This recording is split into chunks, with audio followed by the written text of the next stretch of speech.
Querido Espírito Santo, fique à vontade nessa noite. Fala comigo. Eu quero ouvir a sua voz.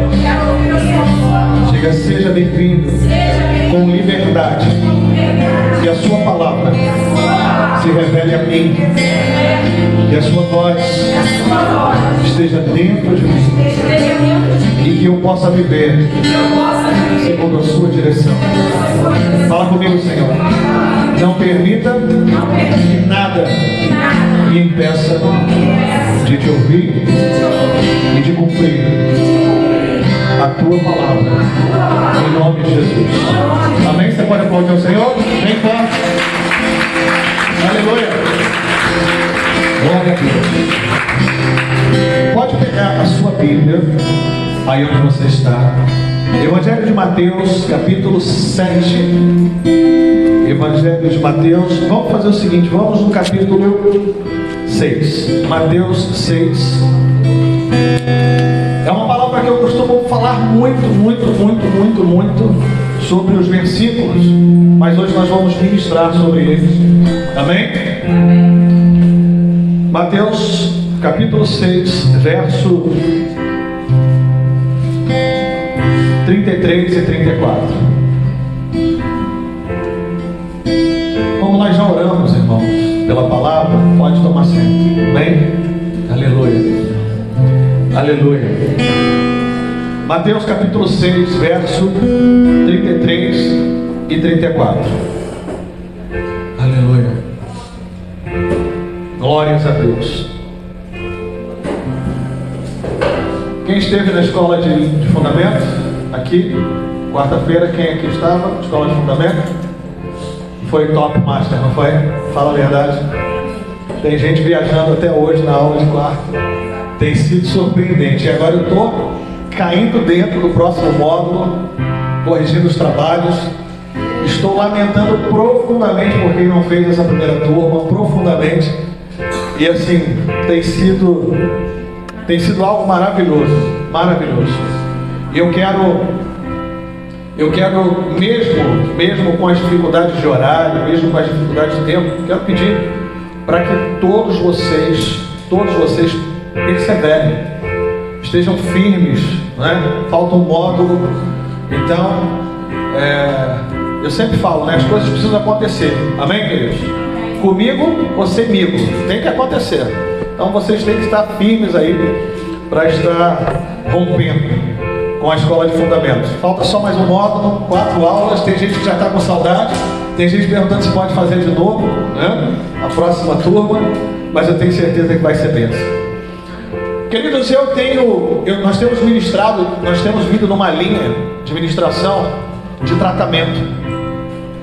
Nós estamos vindo numa linha em que nós estamos trabalhando cura, transformação. Nós precisamos ser transformados. Nós passamos durante muito tempo sendo crentes, simplesmente religiosos, participando de cultos, ouvindo palavras impactantes, algumas palavras totalmente direcionadas para o modelo em que nós servíamos, e por muitas vezes nós nos vimos perdidos quando chegava uma dificuldade, quando chegava uma luta, quando chegava uma batalha, quando o momento era muito difícil, nós estávamos sem fé. E a grande verdade é que este é um tempo onde nós precisamos estar preparados para todas as situações. Eu nunca vi um tempo de peneira como esse. Esses dias perguntaram como nós vamos estar depois da pandemia. Porque tem gente que está acreditando que a pandemia acabou. Tem gente que está acreditando que está tudo bem. E quero dizer para vocês que não está. Ainda existe um vírus no meio de nós, ainda existe um tempo de tratamento. Eu não quero ser aqui o cavaleiro do Apocalipse, mas eu quero dizer que nós precisávamos aprender mais com essas coisas. Nós precisávamos ter mudado mais a nossa forma de ser. Realmente a pandemia veio como uma peneira, ela veio como um tempo, e eu tenho falado sobre isso aqui, onde Deus rasgou as nossas agendas, onde nós não poderíamos mais cumprir os nossos projetos, as nossas vontades, as nossas coisas. E Ele fez como Ele quis. Muita gente queria ser Cristo em casa, então Ele disse: já que vocês querem ficar em casa, vamos ficar. E muita gente não conseguiu entender o conceito de transformação pessoal. Entenda isso. Nós precisamos cumprir com os nossos propósitos pessoais. Como igreja, nós temos um objetivo, que é cumprir o chamado, que é cumprir o ídolo de Jesus, que é falar do amor de Deus, que é ganhar almas para o reino de Deus. Isso nós entendemos. Mas como seres humanos, como homens e mulheres de Deus, o que nós temos feito? Como têm sido os nossos projetos, os nossos sonhos, as nossas vontades? O que nós estamos pensando em fazer, o que nós estamos intentando em fazer? E aí, esses dias, eu venho ministrando sobre isso. Temos falado muito sobre a nossa condição individual como ser humano para Deus. Sonhos, projetos. Hoje, antes de vir para cá, eu estive num lugar muito especial. Passei algumas horas no Jardim da Saudade. Infelizmente, fui me despedir de uma paciente minha. E naquele lugar eu estava refletindo. Todas as vezes que eu vou a um cemitério, eu fico refletindo. E eu olho para aquele lugar e eu digo, quantos sonhos, quantos projetos, né? Quantas ideias enterradas naquele lugar. Você já parou para pensar em quantos projetos ali enterrados? Quantos sonhos enterrados? E talvez caiba nessa noite fazer uma pergunta para você, e você não precisa me responder, responda para você mesmo. Quantos sonhos e projetos você já enterrou, mesmo estando vivo? Quantas vezes você planejou alguma coisa? Quantos sonhos você teve? Quantas vezes você pensou em fazer alguma coisa? Quantas coisas você começou e não conseguiu concluir? Quantas coisas você tem na sua cabeça e muitas vezes você quer tirar aquilo do campo do pensamento, da ideia e lançar no papel para fazer, e muitas vezes você não consegue. Quantos de nós passamos anos e anos perseguindo sonhos, perseguindo projetos, objetivos e não conseguimos alcançar, e muitas vezes nos frustramos, e na grande maioria das vezes nós nos frustramos com a religião, nós nos frustramos com Deus, com a igreja que congregamos, com a nossa liderança, mas esquecemos que o tratamento de Deus é individual com cada um de nós. É interessante que se nós olharmos para o irmãozinho do lado, nós vemos o irmãozinho do lado com o carro, nós vemos o irmãozinho do lado com a casa, nós vemos o irmãozinho do lado rompendo, e nós olhamos e dizemos, não, peraí, eu participo da mesma comunidade, eu tenho a fé no mesmo Deus, eu estou na mesma congregação, e por que isso não está acontecendo comigo? E a resposta é, por que é que isso está acontecendo com você? E o que está acontecendo comigo, pastor? É exatamente o que não está acontecendo com quem está recebendo a bênção.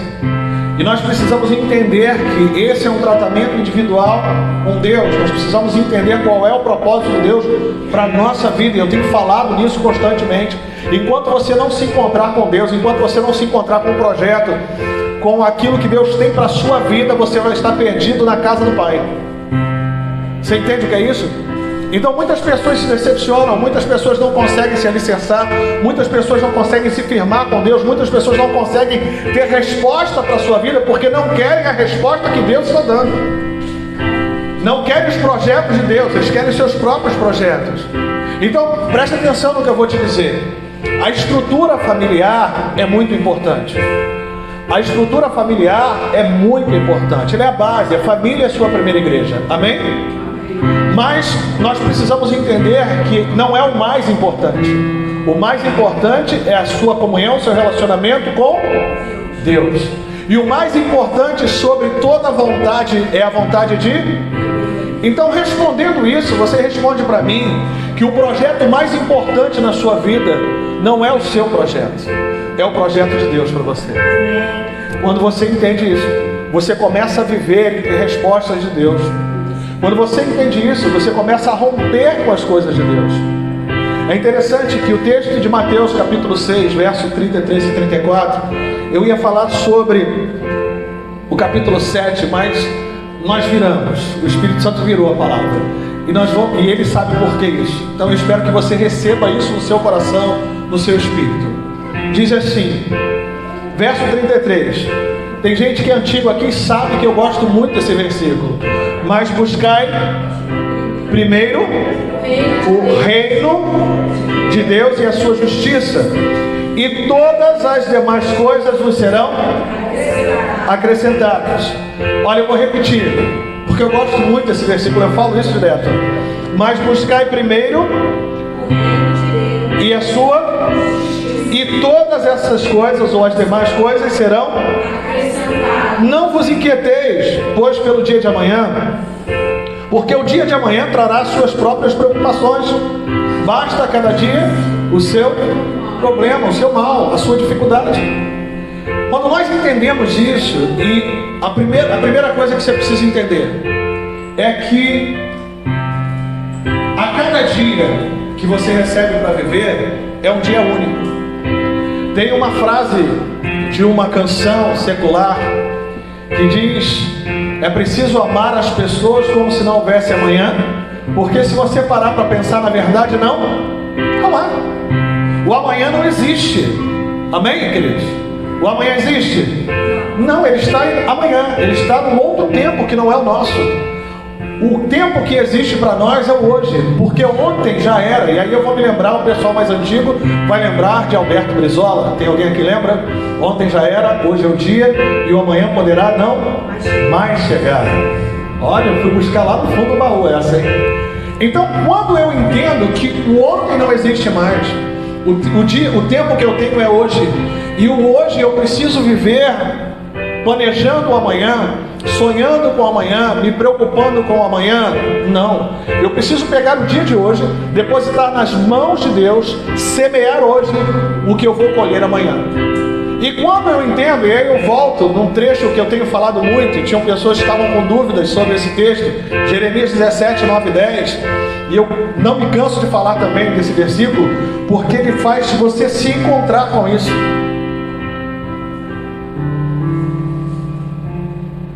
Enganoso é o coração, mais do que todas as coisas, é perverso. Então o nosso coração nos engana. E ele diz: quem o conhecerá? E o próprio Deus responde: eu, o Senhor, sondo corações e pensamentos, para dar a cada um segundo o seu coração e segundo o seu pensamento. Eu já falei isso aqui inúmeras vezes. Se você não está satisfeito com o que você tem recebido de Deus, você precisa mudar. Porque se ele diz que dá a cada um segundo aquilo que ele sonda, ele diz que sonda corações e pensamentos. Pensa em Deus agora, sondando o seu coração. Pensa em Deus agora, sondando o seu pensamento e dando para você exatamente segundo aquilo que ele encontra dentro de você, dentro do seu caráter, dentro dos seus sonhos, dentro dos seus projetos, dentro das suas vontades, dentro das suas atitudes. Ele pega aquilo, peneira e diz assim: olha, ele merece receber isso, ela merece receber isso. Quando você tem esse entendimento, você diz assim: eu preciso mudar. E aí eu quero dizer para você que nós não podemos oscilar na nossa fé. Nós precisamos ser firmes, ser constantes e entender que existe algo que é primazia, que é primícia. Eu me lembro que durante muitos anos nós fazíamos aqui projeto de vida para o ano seguinte. E eu estava tão certo, o ano retrasado, quando eu disse assim: olha, a partir de hoje a gente não vai fazer mais projeto de vida. Teve gente que questionou: pastor, mas eu posso fazer o meu? Pode, mas eu já fiz o meu, está pronto. Tudo bem, você pode, a Bíblia não te proíbe isso. Ela diz: pedir e dar-se-vos-á, amém? Então você tem o direito de pedir.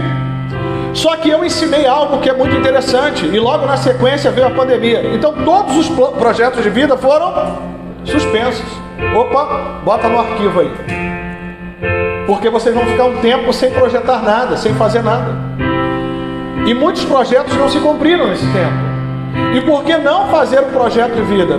Pastor, você é contra isso? Não, eu quero que você entenda que quando nós entendemos que, e nós falamos sobre isso esses dias, que seja o meu universo, seja dono do meu tempo, seja dono dos meus anos, que o Senhor seja dono de tudo, controle tudo. Isso é entender que nós precisamos desejar, projetar, nos preocupar e cuidar somente de uma coisa. O que é? Buscar o reino de Deus. E é isso que ele diz aqui: antes buscai primeiro o reino e a sua justiça, e todas as demais coisas vos serão acrescentadas. Então por que eu estou preocupado com tantas coisas, se eu posso me preocupar com uma só, cuidar de uma só, e essa uma só vai trazer tudo? Sim ou não? Quando eu entendo isso, e eu quero dizer para você que se preocupar, cuidar do reino de Deus, buscar primeiro o reino de Deus é muito melhor do que se tornar um milionário. Sabia disso? Porque a nossa ideia hoje, quem acha que seria muito legal você receber hoje uma herança aí de 2 milhões de reais? Alguém aqui gostaria de receber uma herança de 2 milhões? Quem gostaria? Tem gente que não gostaria, tem gente que não levantou não. Alguém aqui gostaria de receber uma herança de 5 milhões de reais? Alguém? Aumentou o número? Já pensou se eu hoje estou querendo fazer uma doação para alguém aqui e tem gente que não quer e depois vai se arrepender por isso? Agora eu vou te perguntar, 3 milhões de reais, 5 milhões de reais ajudaria você hoje nos seus projetos? Sim ou não, irmãos? Sim. Sim ou não? Sim. Muita coisa, mas não em tudo. E é isso que nós precisamos entender. Steve Jobs morreu recentemente. Nós temos visto muitos homens milionários morrendo. E é interessante que ele disse uma coisa, antes de morrer ele disse: eu estou morrendo e eu poderia gastar o que fosse para ter vida, mas não existe dinheiro no mundo que compre a minha saúde. Ele disse: eu poderia pegar um mendigo agora na rua e dar toda a minha fortuna para ele em troca da saúde dele, mas eu não consigo fazer isso. Você entende o que é isso? Então os nossos projetos, os nossos sonhos, as nossas grandes frustrações, em 99,9% dos casos são financeiras. Já parou para pensar nisso? Já parou para pensar que na maioria das vezes tem gente que entra em depressão quando está sem dinheiro? Aqui não acontece isso, mas eu sei que em algum lugar acontece. Amém?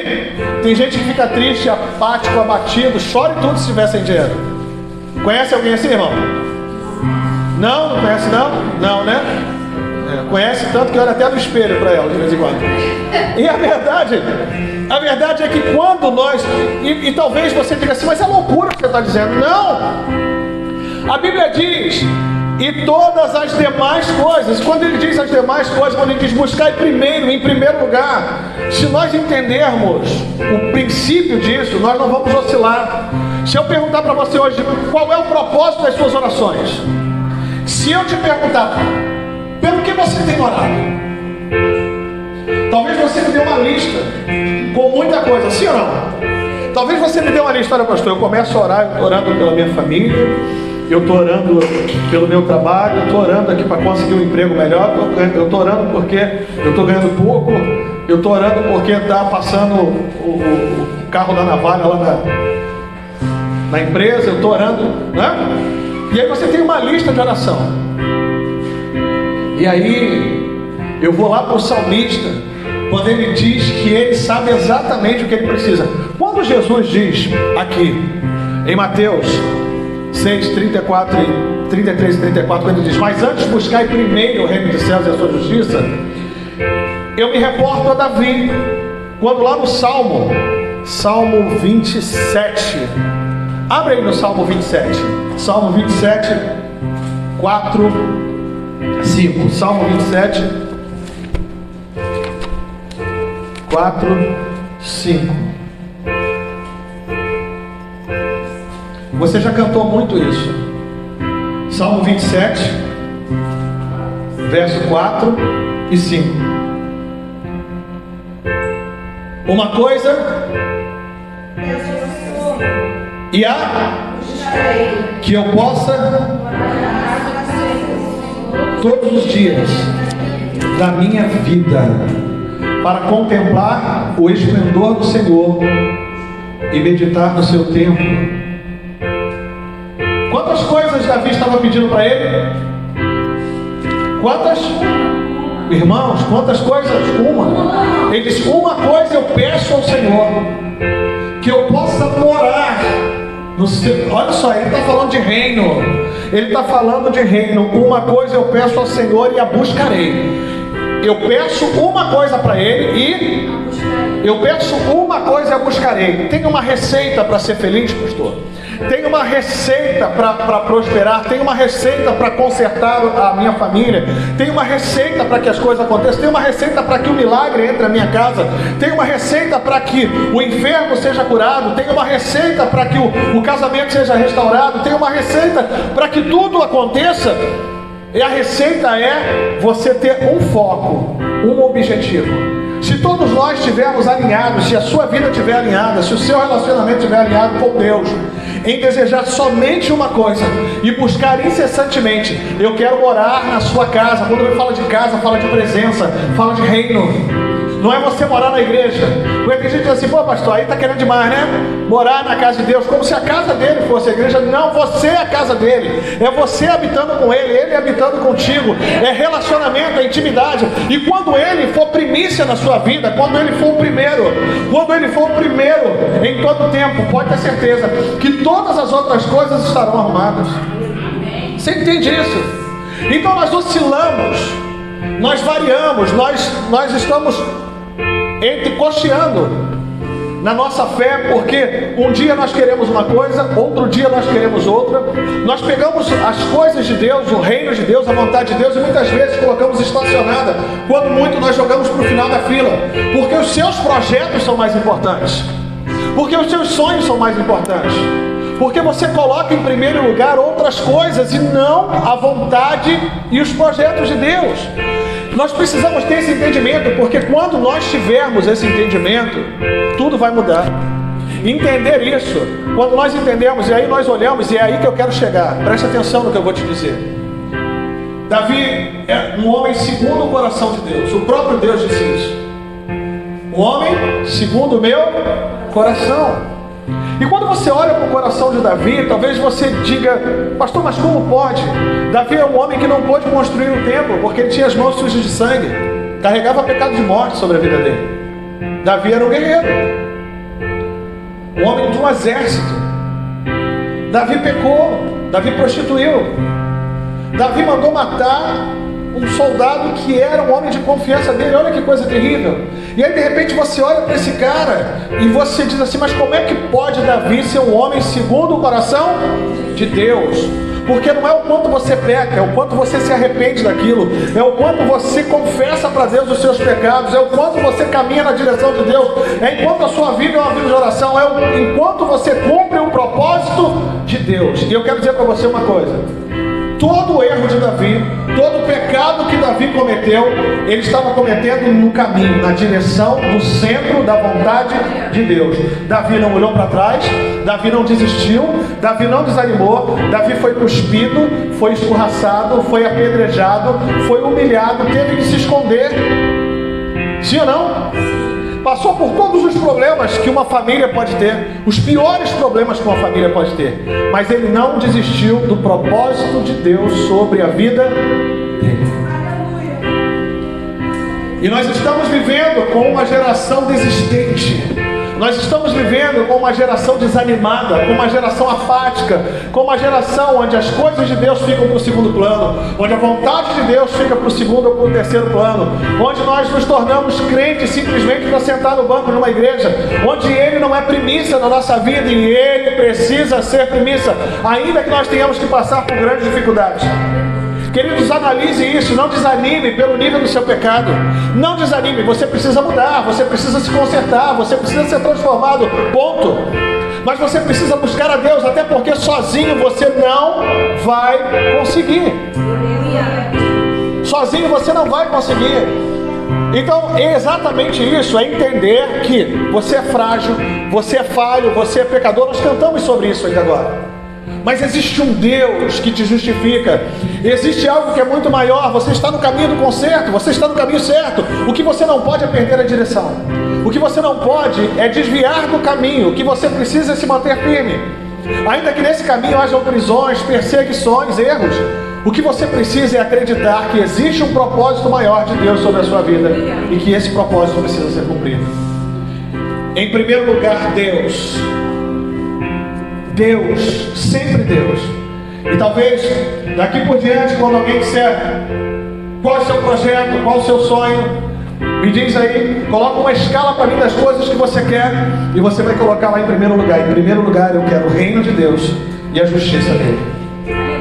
E muita gente vai te perguntar por que você quer isso? Porque eu aprendi, porque as outras coisas, as demais coisas vão acontecer. Imagine você, que se você vivesse um dia de cada vez, como ensina a palavra, e se você entendesse que a coisa mais importante é Deus. Imagine você, se você acordasse todos os dias, e quando você acordasse, a primeira coisa que você fizesse, após abrir os seus olhos, é claro, seria contemplar a glória de Deus, agradecer ao Senhor, sem pressa, sem desespero. Alguém aqui acorda com despertador? Sim ou não? Não? Sim. É sinal de que você gosta muito de dormir. Isso não é uma doença, isso não é um defeito. Mas eu quero que você entenda isso. Normalmente, quem acorda com despertador, acorda em cima da hora. Normalmente coloca, dependendo do dia, coloca até alguns minutinhos a mais, porque sabe que vai dormir tarde ou que está muito cansado. Então já se planeja, eu vou acordar um pouquinho depois, ou tem gente aqui que põe, não tem. Aqui não tem, quem põe é o soneca. Que é aquele que desperta, você pega mais 5 vezes. Temos, tá, quem riu tem. Então você imagina que se eu já estou nessa correria, se eu já estou nesse time, o que acontece? Muito fatalmente, eu não cronometrei nesse tempo o tempo da minha devocional com Deus. Eu não cronometrei nesse tempo, eu não projetei, não planejei nesse tempo o meu tempo com Deus. E aí você acorda, e aí você começa a fazer as suas coisas. Se for naquele dia dos 5 minutinhos, mais 5 minutinhos já era. Porque é correr para aquele banho rápido, a roupa já tem que estar no gatilho ali, aí joga aquele perfume, parece que joga o perfume, não dá tempo nem de esperar o perfume chegar, né? Chega aí, tal, porque eu estou correndo, e aí você mete o pé.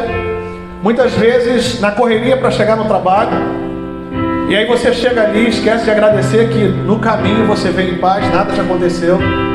Agradecer porque existe um emprego ali para você, mas não dá tempo, porque você já veio na correria, e aí você vai trabalhar, mas você diz assim, Deus está no controle, Deus está comigo, sim ou não? Você não acredita nisso? E aí o dia passa, e quando você vai ver, chegou a noite, você trabalhou o dia inteiro, aquela correria para voltar para casa, o tempo é muito curto, o dia é muito curto, e não dá para fazer muita coisa, e quando chega a hora de você deitar, como é que você está? Bagaço. É ou não é? E aí você está vivendo um dia pelo outro, acreditando na força do teu braço, acreditando que é você quem te sustenta, é você quem faz o teu salário, é você que faz o teu dinheiro. Eu quero que você aprenda uma coisa: tolo, somos tolos, é tudo Ele.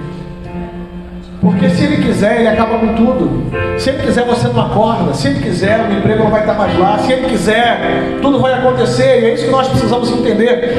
Nós precisamos aprender a não esperar de Deus na hora do desespero, sabe?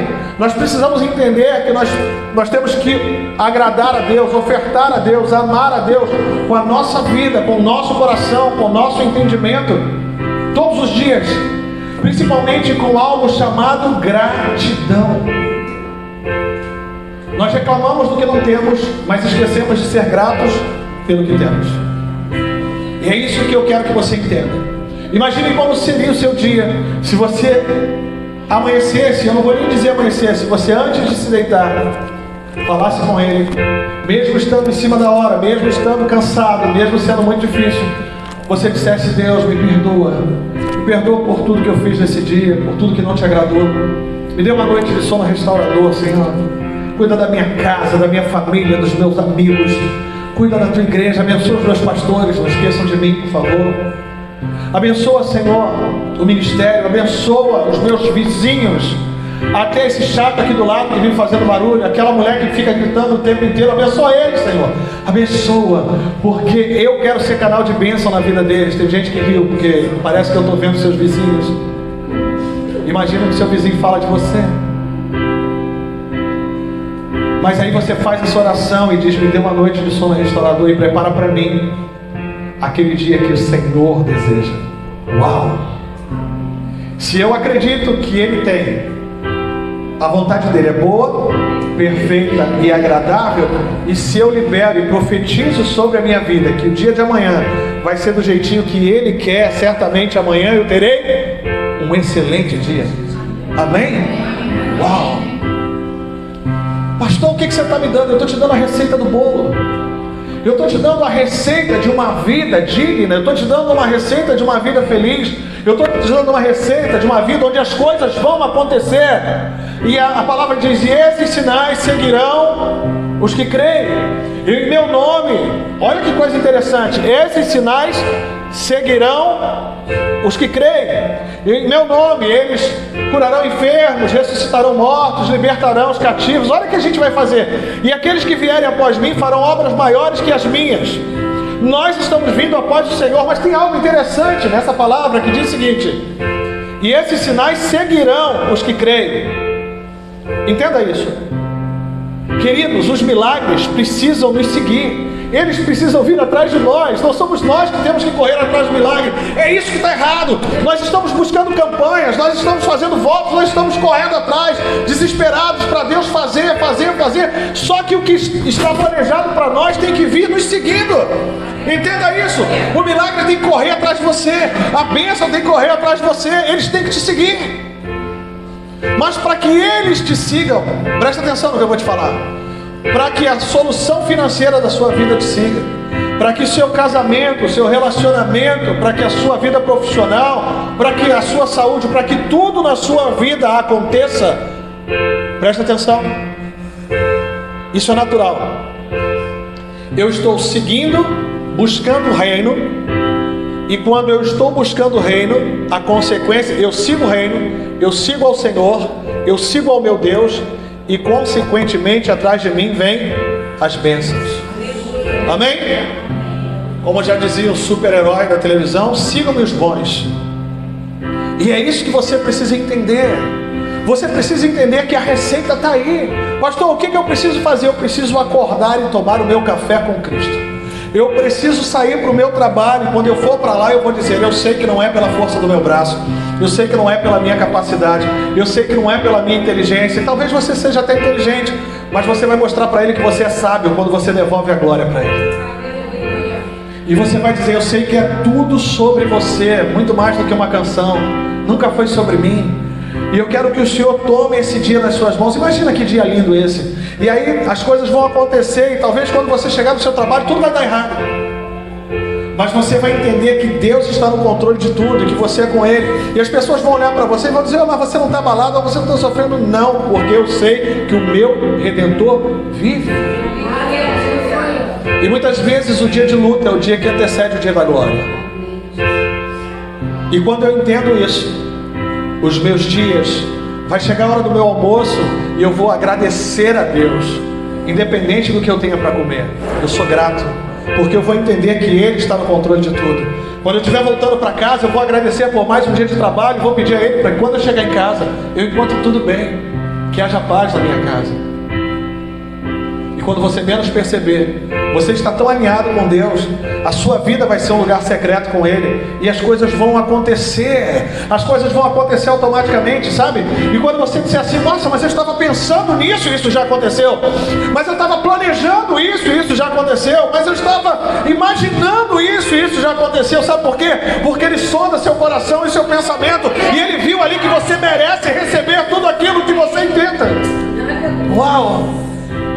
E quando eu chegar nesse nível, quando você chegar nesse nível, que não é nenhum absurdo, olha o que eu falei de falar com Deus, eu falei de entregar o seu dia para Ele, eu falei de entregar suas horas para Ele, eu falei de entregar o seu trabalho para Ele, eu falei de agradecer na simplicidade das coisas, eu falei simplesmente para que você esteja em contato com Ele, que você busque em primeiro lugar o reino, que você diga para Ele: uma coisa eu peço ao Senhor, só uma coisa, eu não quero pedir mais nada, eu não quero pedir dinheiro, eu não quero pedir promoção no trabalho, eu não quero pedir, porque eu sei que o Senhor sabe exatamente o que é melhor para mim. Você entende isso? Você entende que Deus sabe o que é melhor para você? Então por que você acha que o melhor para você é aquilo e você fica batendo cabeça naquilo, quando na realidade Deus tem planos muito maiores, projetos e sonhos muito maiores do que os seus. Isaías 55, ele diz exatamente isso, porque os meus sonhos são maiores, os meus planos são maiores, os meus projetos são maiores, e você está vivendo com sonhos, projetos que não conseguem acontecer, porque eles são ínfimos diante daquilo que Deus tem para fazer na sua vida e através dela. E o mais importante é entender isso, que não é sobre o que Deus vai fazer na sua vida, não é sobre o que Deus vai fazer na sua vida, ouça isso, mas é sobre o que Ele vai fazer através da sua vida, porque o propósito maior de Deus não está sobre fazer em você. Fazer em você é transformar você numa ferramenta poderosa para que o inferno seja saqueado, o reino de Deus seja povoado, as pessoas sejam curadas, transformadas e salvas. Então, quando eu entendo isso, eu entendo a minha importância, eu entendo que Deus vai fazer em mim, não porque eu sou melhor do que ninguém, para que não haja exaltação na minha alma. Deus está fazendo não porque eu sou muito importante, negativo. Deus está fazendo porque eu sou filho, porque eu sou servo, e eu preciso fazer aquilo que Ele intentou para a minha vida. Eu preciso cumprir o ID. Você entende isso? E aí muitos de nós não entendemos. Muitos de nós não entendemos por que é que a minha família não foi transformada, por que é que a minha família não foi convertida, por que é que os meus filhos não querem ir para a igreja, por que é que isso está acontecendo, por que é que o meu marido não vai, por que é que essas coisas não acontecem, porque primeiro precisa acontecer na sua vida. Pastor, mas está acontecendo porque eu vim primeiro para a igreja. Não é o fato de você vir primeiro para a igreja, é você se tornar uma igreja. Porque quando você se tornar igreja, presta atenção no que eu vou te dizer, os sinais vão te seguir, as pessoas vão andar atrás de você porque desejam o Deus que você serve. Você entende isso? Entender que as coisas vão acontecer não naturalmente. Ouça isso, as coisas, repete comigo isso, eu não pedi nada disso ainda hoje no culto, mas eu queria que você repetisse comigo. Nós não vamos viver naturalmente. Os milagres não vão acontecer naturalmente. As coisas não vão vir naturalmente. Todas elas virão espiritualmente. Você entende isso? Porque tem gente que diz assim, não, e talvez essa pregação se encaixe para que você entenda. Não, é só eu buscar o reino e as coisas vão vir naturalmente. Escuta o que eu estou te dizendo. O que está acontecendo naturalmente é o que você está vivendo agora. O que está acontecendo naturalmente é o que você está vivendo agora. Você está vivendo de forma natural, buscando as coisas naturais, as coisas que vêm na tua cachola, na sua alma, no seu espírito, que muitas vezes você não pede direção a Deus. E já reparou que muitas vezes aquilo que é de Deus e que você tem vontade de fazer, você não consegue? Já parou para prestar atenção nisso? Sim ou não? Alguém aqui já pensou nisso alguma vez na vida? Pastor, parece que é difícil fazer as coisas de Deus, não é? Tem gente que acha que é fácil. Não levantou a mão porque esse povo é o povo que eu vou chamar depois. Está tudo fácil, né? O Paulo disse isso, lembra do Paulo? Paulinho disse isso, ele diz assim, o mal que eu não quero fazer, eu faço, e o bem que eu quero fazer, esse eu não faço. Olha que coisa interessante, Paulinho falou isso. É o apóstolo Paulo. Isso é intimidade. Então é uma dificuldade que nós temos. Por quê? Porque não sou eu que faço. Escuta isso. Quando Paulo diz assim, o mal que eu não quero fazer, eu faço, e o bem que eu quero, esse eu não faço. Se eu estou lá, eu respondo para o Paulo, porque não é você que faz, nunca foi sobre nós, querido. Porque quem faz é o Espírito. É exatamente isso. O mal que você não quer, você faz, porque é você que está fazendo. Mas o que há de bom em mim, escuta isso, ouça isso e guarda isso. Tudo que vocês verem de defeito em mim, e olha que eu tenho um monte de defeito, é que tem gente que é obediente, tem gente que tem fé, tem gente que tem disciplina, tem gente que tem honra, tem gente que está em Hebreus 13:17, obediência aos pastores, mas não conseguem ver meus defeitos. Mas tudo que você vê de defeito em mim, pode acreditar que sou eu mesmo. Sou eu, cheio de defeitos. Mas o que você vê de bom em mim, tudo que você vê de bom em mim, Porque eu devo ter alguma coisa que presta. E tudo que presta em mim é Ele. Não é nada meu. Porque eu sou falho, eu sou muito errado, eu sou pecador. Entenda isso.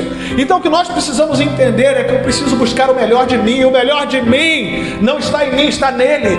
Quando você entender que o melhor de você não está em você, está nele, você vai começar a viver a boa, perfeita e agradável vontade de Deus. Aleluia. Pode aplaudir o Senhor. É isso que nós precisamos viver. Toda honra e toda glória eu devolvo para Ele, mas nós precisamos viver isso, nós precisamos entender isso, nós precisamos mergulhar nisso, entender que nós temos deficiências, nós somos frutos do pecado, nós nascemos em pecado. A nossa essência pecaminosa é errada. E nós vivemos num conflito, porque nós aprendemos todo dia sobre santidade. Nós ouvimos palavras sobre conserto, sobre transformação, sim ou não? Nós ouvimos palavras sobre cura espiritual, sobre cura da alma. E nós olhamos para nós mesmos, e muitas vezes o inimigo da nossa alma fica soprando no nosso ouvido. O que você está fazendo lá? O que você está fazendo? Por que você é crente? E muitas vezes não são nem as pessoas que estão apontando, não. É você. É a sua alma, é o seu espírito te cobrando.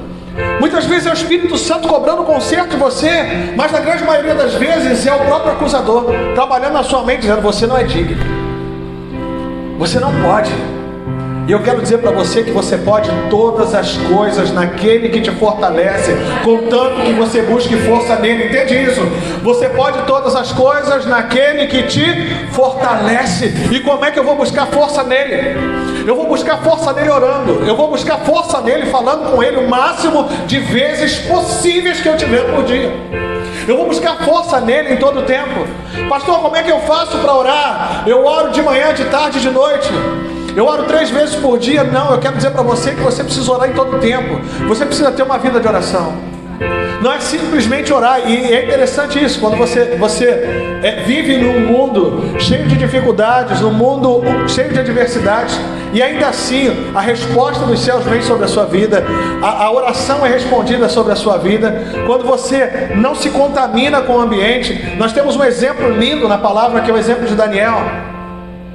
Quando você olha para a história de Daniel, você diz assim: cara, aquele cara estava no meio de um povo que não era o dele.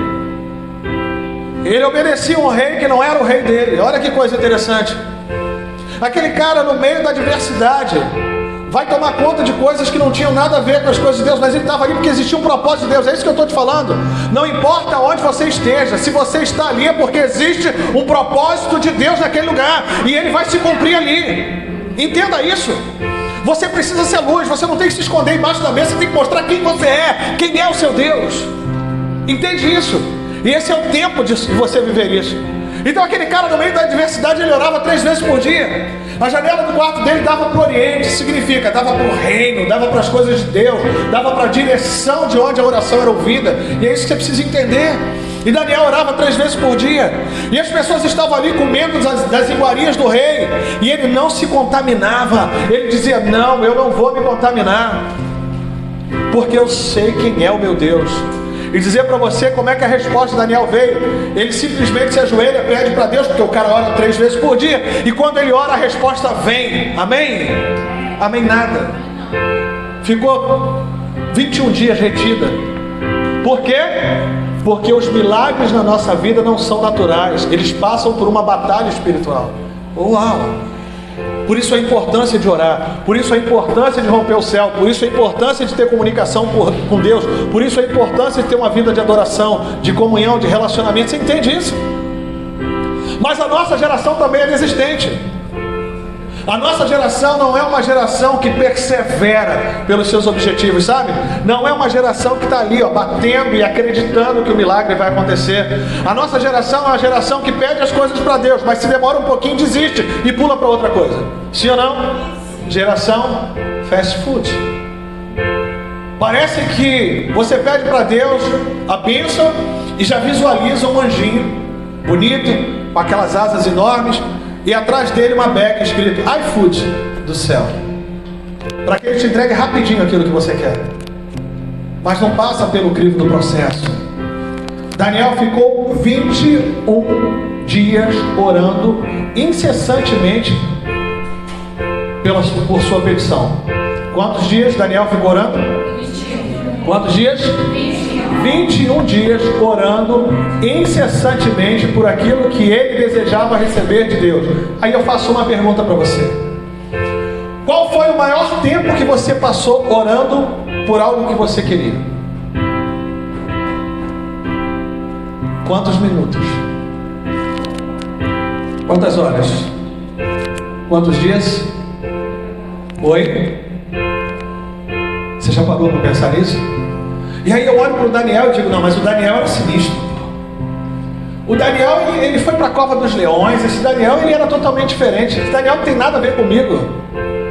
Eu quero que você entenda que Daniel era homem como nós, era um ser humano como nós, cheio de defeitos e de falhas, só que ele entendeu que o Deus dele era o Deus Todo-Poderoso. E eu quero que você aprenda algo. Ouça o que eu vou te dizer. Quando Daniel entra na cova dos leões, os leões não comeram Daniel. Sabe por que os leões não comeram Daniel? Porque o Daniel estava cheio do Espírito Santo. O leão come carne, querido. O leão não come espírito.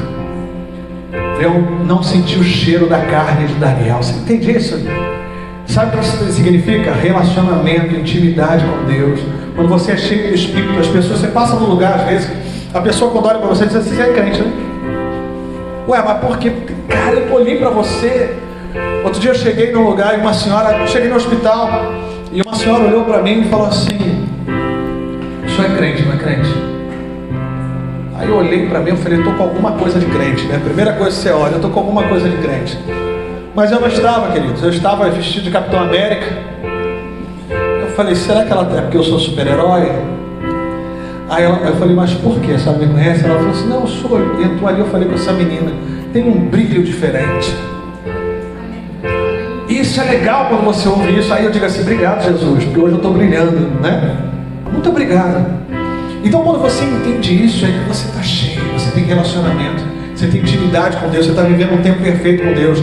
E é isso que Daniel fazia. Então a consequência das 3 orações por dia de Daniel, a consequência de abrir mão do manjar do rei, a consequência de ter uma vida de obediência, é exatamente o quê? Um corpo cheio do Espírito, uma vida cheia do Espírito. E quando você é cheio do Espírito, pode jogar para o leão.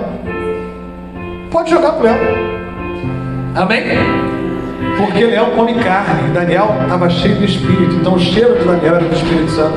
O leão passava por ele e dizia: meu Deus. Você entende o que é isso? E talvez você diga assim para mim: pastor, mas e aí? E os caras na fornalha?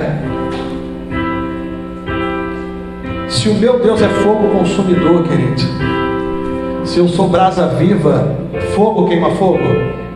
Fogo queima fogo? Não. A Bíblia diz que eles estavam dançando no meio do fogo. E aí você chega aqui, levanta os teus braços e diz assim: deixa queimar, deixa queimar, deixa queimar, deixa queimar, mas você não entende o propósito do fogo. Você entendeu isso? É esse nível que você precisa chegar. É nesse nível que nós precisamos chegar. Nós precisamos chegar no nível onde a cadeira não me satisfaz. Nós precisamos chegar no nível onde simplesmente chegar aqui, levantar a mão, cantar 3, 4 louvores e me emocionar com o louvor não vai me satisfazer. Eu preciso entender que eu venho oferecer um culto para o Deus da minha vida. Eu preciso entender que eu saio de casa, eu vou colocar uma roupa bonita, eu vou passar um perfume, eu vou tomar um banho, porque eu estou oferecendo primeiro o meu corpo como oferta agradável ao meu Deus. Você entende o que é isso? Você entende o que é isso? Você entende o que é você chegar e entender? O primeiro a chegar naquele altar sou eu. Eu vou dizer: Senhor, eu estou aqui. Eu estou me oferecendo ao Senhor nessa noite. O meu corpo é oferta agradável ao Senhor. Eu vou te adorar, eu vou te glorificar, eu vou receber a tua palavra. E essa semana eu quero viver tudo aquilo que o Senhor me ensinar, porque eu estou me oferecendo ao Senhor. Amém? É nesse nível que a gente precisa chegar. E aí as coisas vão acontecer. As coisas vão acontecer porque quando eu estou na direção de Deus, quando eu estou na direção do Espírito de Deus, tudo é consequência. É consequência. Quando Pedro começa a falar em Atos 2 para aquela multidão de pessoas, e Pedro não pegou um discurso teológico, Pedro não pegou nada, Pedro não pegou uma Bíblia e sentou numa escola de fundamentos durante algum tempo, Pedro não passou meses estudando a Bíblia, não foi para uma faculdade de teologia. Pedro andou com Jesus 3 anos e meio. Talvez você diga: pastor, uau, mas 3 anos e meio andando com Jesus, o cara está pós-graduado. E eu vou dizer para você que esse pós-graduado, 3 anos e meio andando com Jesus, negou ele 3 vezes. Esse pós-graduado, andando com Jesus durante esse tempo inteiro, só falou besteira. Esse pós-graduado se escondeu na hora da cruz, querido. Mas o que fez Pedro ser diferente foi o Espírito Santo. Foi ele ser cheio do Espírito, comunhão, relacionamento com Deus faz toda a diferença. Então Pedro cheio de Espírito, Pedro o que faz? Quando alguém fala com você de Deus, e eu já vi muito crente entrando em discussão com as pessoas por conta do Evangelho. Quantas vezes dentro da sua casa, ei, presta atenção nisso, porque isso pode mudar a sua vida. Quantas vezes dentro da sua casa, da sua família, você foi questionado pela sua fé? Quantas vezes a sua família questionou a sua fé? Quantas vezes alguém dentro da sua casa que conhece a palavra questionou a sua fé? Quantas vezes isso aconteceu? E às vezes você fica se sentindo um impotente, você se sente inválido, você diz assim, mas como é que pode? Quantas pessoas já chegaram para mim e disseram, apóstolo, eu não sei mais o que fazer, porque a minha família não se converte, porque a minha família não se transforma, eu não sei mais o que fazer. E eu quero dizer para você que é exatamente isso. É exatamente porque você não sabe o que você está fazendo. Preste atenção no que eu vou te dizer. Pedro para um dia e começa a contar sobre como foi andar com Jesus. Nós estivemos com ele, caminhamos com o filho do Zé e da Maria durante 3 anos e pouco, fomos seus discípulos. Cara, nós vimos aquele cara fazer cada coisa incrível, versão atualizadíssima, apóstolo Júlio. Cara, eu vi aquele cara fazendo uns negócios assim meio louco. É mesmo, é. Chegou um cego lá gritando, irmão, no meio da multidão, o cara me vai e cura o cego. Bicho, uma mulher agarrou na veste dele lá. Diz ela que tinha 12 anos no fluxo de sangue. A mulher vivia isolada, porque naquele tempo ela se tornou impura para a vida, né? Não podia estar no meio deles. E a mulher foi curada. E as pessoas olhando para ele, Pedro falando, você não tem noção do que aquele cara fez. Desceram com o cara, meu irmão, fizeram um buraco no telhado, a gente lá, ele falando de Jesus, ele falando do reino, ele falando das coisas de Deus. E de repente os caras me descem com o cara numa corda e ele cura o cara. Irmão, Jesus era esse cara que a gente andou com ele, é mesmo? Foi. Eu vou contar uma aqui para vocês, vocês não vão acreditar. Foi o que foi? Eu tinha um amigo chamado Lázaro. Lázaro morreu, irmão. 4 dias fedendo. Jesus estava longe, mandaram chamar. Quando Jesus chegou, estava na pedra. Vocês não vão acreditar. Tem alguma coisa fantástica nisso que eu estou falando, assim, teológica, que um grande pregador falaria isso? Não. Ele disse, Jesus disse, tira aquela pedra. E aí o pessoal foi lá, tirou a pedra. E quando tirou a pedra, Jesus disse assim, Lázaro, sai para fora. E aí, o cara que estava morto há 4 dias saiu, irmão. O cara saiu vivíssimo. E aí todo mundo olhando para ele e dizendo assim, o que é isso, cara? Você está prestando atenção no que eu estou dizendo para você? Mas e aí, deu ruim. Porque o pessoal começou a perseguir ele, o Sinédrio se reuniu, e o Sinédrio se reuniu e achou que Jesus era feiticeiro, que era mentiroso, que era truque, que era bruxo. Chamaram ele de líder da seita dos nazarenos, o negócio ficou ruim pra caramba. Foi, cara. E aí, vocês já sabem da história, levaram ele pra cruz, chicotearam muito ele. Até então a história estava boa, não estava? Jesus só estava fazendo coisa boa, não estava? E todo mundo, uau, esse Jesus aí eu quero. E aí ele falou, e aí deu ruim, foi preso, açoitado, cuspido, maltratado. Na cruz ainda furaram ele de baixo para cima. Meu irmão, deu muito ruim para Jesus. E o que aconteceu? Ele morreu. E vocês são discípulos desse cara? Vocês estão falando dele sim, porque é o 3º dia. Ele ressuscitou. Ele ressuscitou, mas espera aí, como assim ressuscitou? E Pedro falou com eles, e nós vimos, tivemos nele, tocamos nele. E ele já ficou entre nós alguns dias, até voltar para os céus. E ele disse que iria arrumar a casa para a gente lá. Ele disse que lá tem muitas moradas na casa do Pai. E queria procurar um lugar para nós.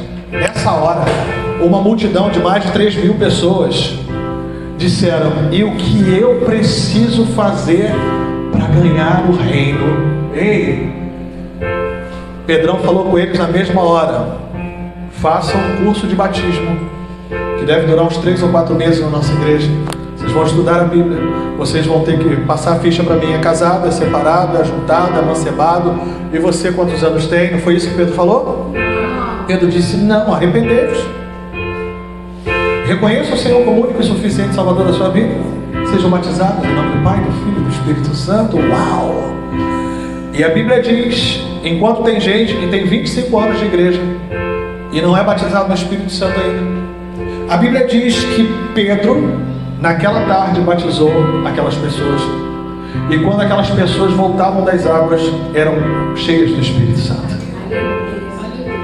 Pastor, onde você quer chegar com isso? Fala comigo, apóstolo. Eu estou dizendo para você que as pessoas não foram transformadas ainda através de você, porque Deus ainda não fez em você o que quer fazer através de você. Você entende isso? E aí esse cara, o Pedrão, o Pedroca, o brabo, o cara que negou Jesus, que fez um monte de besteira, ele quando começa a falar com aquela multidão em Atos, ele está cheio do Espírito. Pedro está cheio do Espírito, e cheio do Espírito, presta atenção no que eu vou dizer, os sinais vão te seguir. Cheio do Espírito, Pedro começa a pregar e falar como ninguém imaginava, porque Pedro, ele era fraco, ele não era um cara de muito estudo. Pedro era pescador, ele tinha dificuldade, como muita gente tem dificuldade para orar, tem dificuldade para ler a Bíblia. Se eu disser prega alguma coisa ali, cola a placa, morre infarto, diz: nunca mais eu volto nessa igreja. Pedro, cheio do Espírito Santo, cheio de autoridade, cheio de unção, Pedro chega lá e prega. Pedro, os sinais começam a seguir a Pedro. Ei, olha para mim, os sinais começam a seguir a Pedro. Pedro chega na porta da Formosa e aquele aleijado diz para ele assim: ei, Pedro, vocês podem me dar uma esmola? Pedro diz assim: eu não tenho ouro nem, mas o que eu tenho eu te dou. Levanta e anda. Por que Pedro disse que não tinha ouro nem prata? Porque o alvo de Pedro era o reino. Escuta o que eu estou dizendo. Não estou dizendo para você que é para abandonar teu trabalho. Não é isso que eu estou dizendo. Eu não estou dizendo para você que você tem que andar sem nada. Não é isso. Eu estou dizendo para você que o que Pedro queria em primeiro lugar era reino.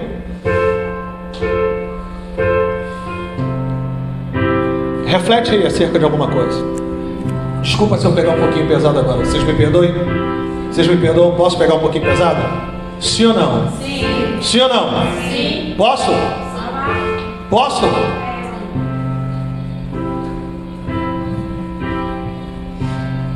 Preste atenção no que eu vou dizer. Pense em alguém que você ama muito e você perdeu. Pensa. Alguém aqui já perdeu alguém que ama muito? Levanta a mão. Já? Presta atenção no que eu vou te dizer. Você já pensou? Se você está entrando na sua casa e essa pessoa que você ama muito estivesse muito doente e a sua sombra curasse essa pessoa? Você já pensou nisso? Daí você pode avaliar a importância de uma vida com relacionamento, com unção e com autoridade de Deus.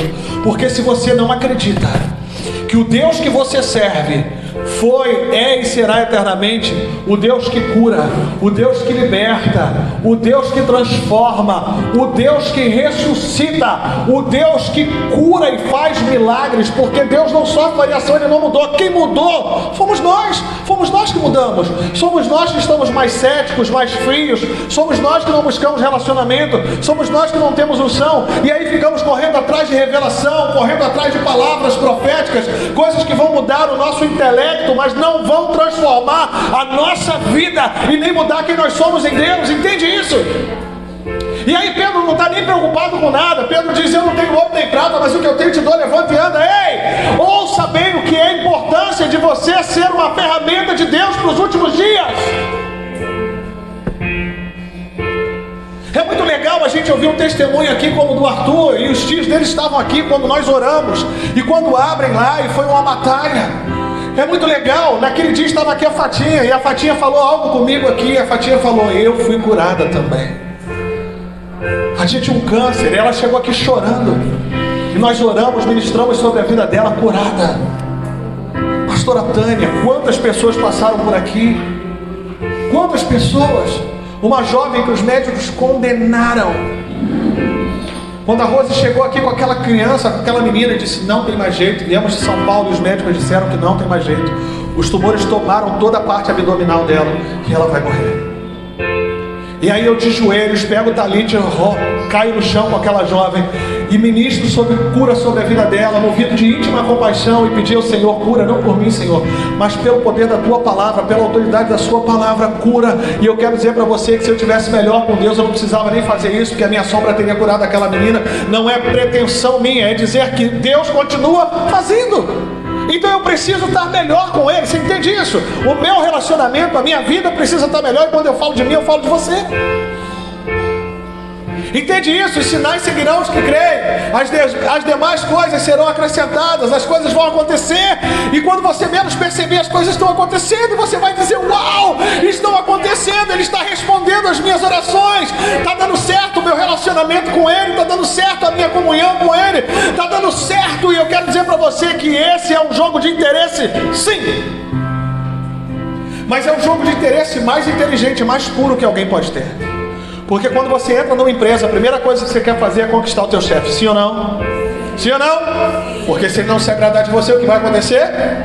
Cada um vai entrar com uma parte do corpo. E fatalmente a sua vai ser a que vai sentir a dor de ir embora. É ou não é? E por que é que você, quando quer entrar no reino, você não quer agradar o reino? Rei, se eu quero o reino, eu quero o rei. Eu quero primeiro as coisas dele para a minha vida.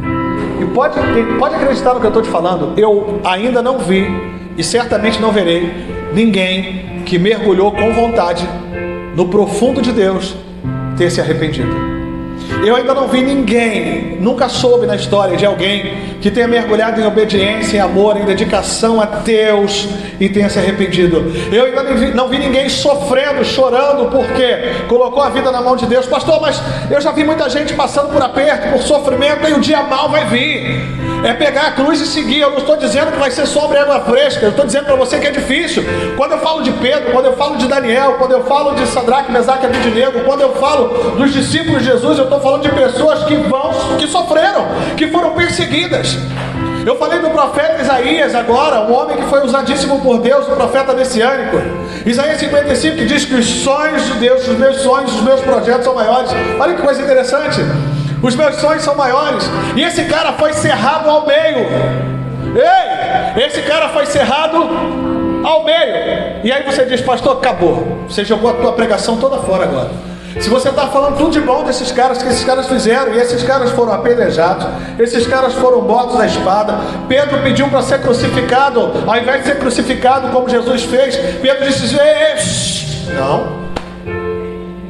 ser crucificado como o meu Jesus foi, negativo, eu não sou digno disso. Já que é para ser crucificado, eu quero ser, mas é de cabeça para baixo. Sabe por que Pedro fez isso? Sabe, irmãos? Porque Pedro já tinha se anulado ao nível máximo. Nem o corpo dele mais tinha importância para ele. Esse é o nível máximo do cristão convertido. Eu já entreguei o meu corpo como libação, já entreguei tudo meu a Deus, é de Deus. E eu entendo que eu sou eterno. Entende isso? Pastor, mas Isaías foi cerrado ao meio, está na glória. Mas Pedro foi crucificado de cabeça para baixo, está na glória. Se eu não creio nisso, rasgo a Bíblia, vou embora, largo o Evangelho, não quero mais saber de igreja, nem de crente, nem de palavra, nem de Deus. Ou eu creio na ressurreição, ou eu creio na eternidade, ou eu creio que nós fomos chamados para a eternidade, ou eu creio que Ele subiu e foi procurar um lugar para mim, ou eu acredito nisso e abro mão da minha vida, abro mão dos meus planos, abro mão dos meus sonhos, abro mão da minha vida por Ele. Ei, você ouviu isso? Você já cantou isso? Porque eu estou apaixonado por Ele, porque eu sei que Ele é o Senhor da minha vida para a eternidade. Então eu não quero saber como é que eu vou chegar lá. Olha para você, olha para você que já passou. Tem alguém aqui que já passou dos 20 anos? Tem alguém aqui que já passou um pouquinho mais dos 30, dos 40? Tem alguém aqui que olha para uma foto sua de alguns anos atrás e diz assim: ei, lírio do campo, Está rindo? A boa notícia é que Ele vai te dar um corpo glorificado. Opa, olha, foi o primeiro grande aleluia que eu ouvi nessa pregação. A boa notícia é que Ele vai te dar um corpo glorificado. Então eu vou te falar, Isaías não estava nem aí se iam cerrar. Eu vou dizer para você, Estevão não estava nem aí para as pedradas. Pedro não estava nem aí para a cruz, de cabeça para baixo. João não estava nem aí para o balde de óleo quente. Eles não estavam nem aí para o corpo. Sabe por quê? Porque nós somos espírito. Nós somos homens e mulheres espirituais vivendo no corpo carnal para cumprir o propósito de Deus sobre a terra. E nós somos eternos nele. Aleluia! Se você pensar nisso, e se você acreditar que o melhor de Deus na sua vida ainda está para acontecer, pode ter certeza disso. As coisas vão acontecer. Amém? Você crê nisso? Você acredita nisso? Você entende que você precisa buscar primeiro o reino dos céus e a sua justiça? Você entende que você precisa fazer como Davi no Salmo 27, que diz: uma coisa eu pedi ao Senhor e a buscarei, que eu possa morar na sua casa. Quantos dias? Quantos dias? Quantos dias? Mas é aquele dia que é seu. Mas é aquele dia que é dia do seu projeto. Aquele dia que é dia do seu sonho. Aquele dia que é dia de você fazer o que você quer. Pastor, você está dizendo para mim que eu tenho que ser bitolado? Não, eu estou dizendo que você tem que ser convertido. Eu estou dizendo que você tem que ter vida com Deus, relacionamento com Deus. Você vai fazer tudo que você tiver a fazer. Você só precisa colocar Ele em primeiro lugar. Você só precisa dizer, você precisa entender que você só tem que pedir uma coisa para Ele. E o resto é consequência. Amém? Uma coisa e o resto é consequência. Se coloque de pé em nome de Jesus. Se coloque de pé. Preste atenção no que eu vou te dizer agora. Nós vamos orar. Eu quero orar pela minha vida, pela sua vida. Eu quero orar por nós. Eu quero orar para que o Senhor ministre sobre nós muito além dessa palavra. Eu quero orar para que o Senhor fale em nosso coração e que nós realmente entendamos o princípio da conversão, de ter uma mudança de caminho, uma mudança de pensamento, de abrir mão de algumas coisas. Eu quero orar, mas eu queria que antes da minha oração você orasse. Você falasse com Deus ali onde você está. Aí onde você está neste momento, que você refletisse acerca daquilo que pode acontecer através da sua vida. Existe uma canção, se não me engano é do André Valadão, que diz que eu sou um agente de milagres. Imagina você sendo um promotor de milagres. Imagina você estendendo as suas mãos sobre as pessoas e elas sendo curadas. Imagina você liberando uma palavra de libertação sobre alguém que está cativo, perturbado, alguém que está numa vida muito difícil. Imagina você sendo canal de cura para a sua família. Imagina a sua família inteira desejando o Deus que você serve, porque quando olharam para você, viram transformação na sua vida, viram que você é diferente. Não viram que você está estudando e você virou um teólogo, não viram que você é uma pessoa que conhece muito da Bíblia de Deus, mas viram que você é uma pessoa que conhece muito do Deus da Bíblia. E talvez você, refletindo acerca disso, você consiga mergulhar naquilo que Deus quer fazer em você. Tem uma frase que diz: coloque Deus no início e o fim será perfeito. Eu quero dizer para você: coloque Deus em tudo e tudo será perfeito. Mas colocar Deus no início não está errado, porque se eu coloco Deus no último dia que eu tenho garantido, eu estou garantindo os próximos dias. Feche os seus olhos. Coloque a sua mão no seu coração, o lugar onde Ele mora, onde Ele habita, onde Ele visita. E nessa noite você pode dizer para Ele tudo o que você quiser, ou você pode simplesmente concordar com aquilo que eu vou dizer nessa noite.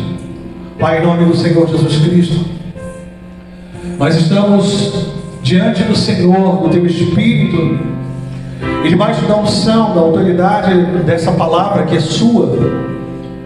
Meu Deus, nós queremos colocar o nosso coração, a nossa vida entregues ao Senhor. Nós queremos viver integralmente a Sua vontade, boa, perfeita e agradável. Nós queremos cumprir os seus propósitos. Nós queremos de verdade que a única coisa que seja importante para nós seja morar todos os dias na sua presença. Nós queremos, Senhor, que o Senhor seja o primeiro pela manhã, que o Senhor esteja conosco durante o dia, que o Senhor seja o descansar dos nossos olhos e do nosso corpo no final do dia. Nós queremos comunicação, nós queremos intimidade, relacionamento, porque queremos viver sim a consequência disso tudo. Meu Deus, em nome do Senhor Jesus Cristo, ministra sobre nós, ministra sobre a nossa vida, ministra sobre nós, Senhor. Que nós sejamos verdadeiramente destinados, que nós sejamos verdadeiramente determinados a buscar primeiro o seu reino e a sua justiça, porque acreditamos que todas as outras coisas nos serão acrescentadas, porque assim diz o Senhor, assim diz a sua palavra. E eu não vou me inquietar com o dia de amanhã, eu não vou me preocupar com o dia de amanhã, eu não vou me preocupar com as coisas, eu não vou me preocupar com as doenças, eu não vou me preocupar com o governo, eu não vou me preocupar com o dia mau, eu não vou me preocupar com nada, porque eu sei que existem dias bons e existem dias maus, mas eu sei que o Senhor está em todos eles. E em nome do Senhor Jesus Cristo, Deus, me ajuda a cumprir esse propósito. Levante uma das suas mãos. E se você realmente quer isso, diga a Deus, em nome do Senhor Jesus Cristo, eu quero viver o melhor que o Senhor tem para a minha vida, para que através da minha vida o Senhor possa cumprir o seu propósito. Diga que a minha casa, a minha família, os meus próximos, os vizinhos, os amigos, sejam alcançados por tudo que o Senhor estiver fazendo em mim. Que através de mim o ID seja cumprido. Ainda que eu não precise pregar. Ainda que eu não precise me esforçar, que seja tanto do Senhor em mim, que eu não me ache mais, que eu não me encontre mais, mas que todos, ao olharem para mim, te vejam e te desejem, em nome de Jesus. Amém. Você pode aplaudir o Senhor? Pode aplaudir com vontade.